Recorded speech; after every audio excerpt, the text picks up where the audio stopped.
Si l'État voulait le bien du citoyen, je pense que Macron aurait arrêté la commercialisation du Perrier immédiatement. Ils ont vendu des bactéries fécales pendant des années dans le Perrier.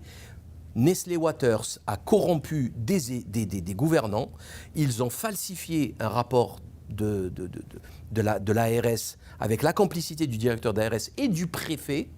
Tout ça, c'est connu, c'est acté. Ils ont vendu donc de la fausse eau. Donc c'est de la fausse eau minérale. L'eau minérale, on ne doit pas la toucher.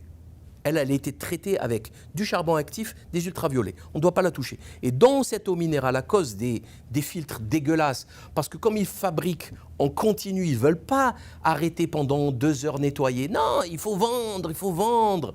Donc ils ne nettoient jamais. Donc il y a des virus, il y a des bactéries fécales. Vous êtes certain de ça? Ah, c'est officiel. Ça, c'est officiel. C'est officiel, ça a été, l'enquête est... C'est sorti dans la presse? Ah, dans la presse, c'est officiel.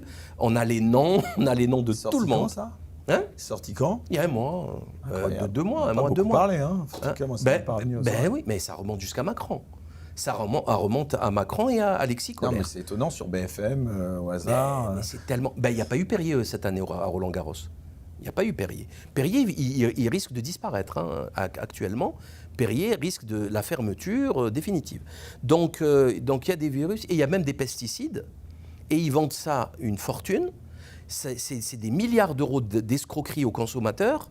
Donc, et bactéries fécales. Qui dit bactéries fécales? Enfin, je suis désolé, mais c'est quand même... Comment là, on nous parle d'Escherichia coli. Comment des bactéries fécales pourraient se retrouver dans des bouteilles vendées en grande surface? Ils nettoient pas. C'est sale. Voilà, c'est tout. Hein. C'est le rapport de l'ARS, c'est pas moi. Hein. Il y a même